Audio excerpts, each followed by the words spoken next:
Malgré les apparences, nous ne sommes pas en pleine mer, mais au milieu d'un cours de navigation.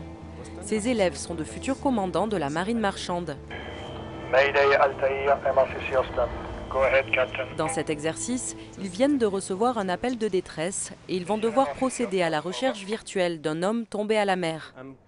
Manœuvrer le bateau, trouver le disparu, mais aussi préparer l'infirmerie de bord, le capitaine doit tout organiser pour ramener la personne à terre en vie et en bonne santé. L'équipe d'infirmerie est déjà prête et dès qu'on va ramasser la personne qui est tombée à l'eau, elle va s'en occuper. Donc après, généralement, là pour le coup, on est près des côtes, donc on va avoir soit un soutien par le CROSS, par le MRCC qui va nous envoyer un médecin d'urgence, parce que c'est vrai que pour le coup, il n'y a pas de médecin à bord, donc si l'état est vraiment grave, ils vont nous envoyer directement, en plus il y a un hélicoptère qui tourne pas loin, ils vont nous envoyer directement un médecin avec tout le matériel nécessaire à une prise en charge rapide et efficace. Mais lors d'une navigation au large, loin des côtes et de tout médecin, c'est le capitaine qui devra lui-même procéder au premier secours. Pour le guider, un médecin des gens de mer lui indiquera par téléphone la procédure à suivre. On n'est pas médecin dans l'âme, on a vraiment les gestes, on va être les mains du médecin, mais c'est lui qui va nous dire comment faire et quoi faire en fait. Donc voilà, le secourisme, on est capable de le faire, maintenant les gestes médicaux, c'est le médecin qui va nous les prescrire.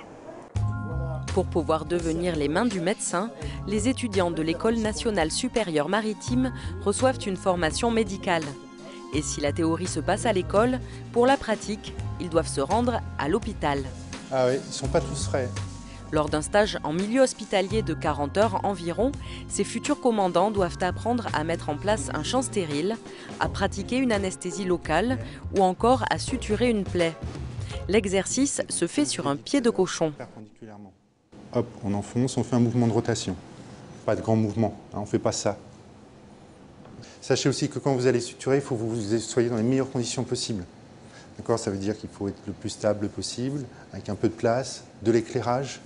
Essayer d'éviter de faire ça à l'arrache. Sur un bateau, ce n'est pas toujours facile, hein, quand ça tangue un peu, mais arrangez-vous pour être dans les meilleures conditions possibles. À un moment ou à un autre, on sait que la personne qui est un collègue, si on ne va pas aller l'aider, il n'y aura personne d'autre pour le faire si on est en pleine mer, donc il faut qu'on y arrive.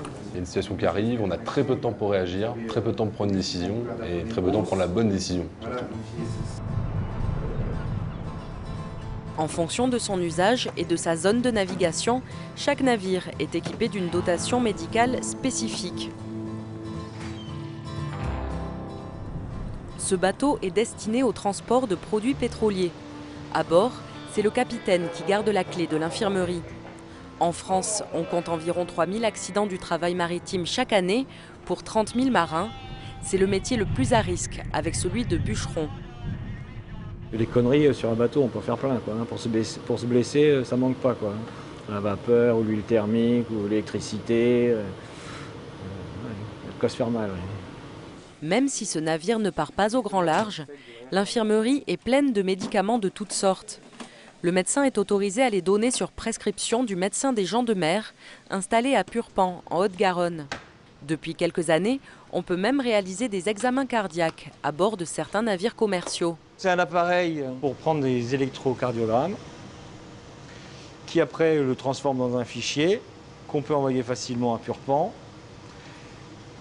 et qui peut le comparer avec l'électrocardiogramme qu'on nous a pris lors d'une visite médicale annuelle.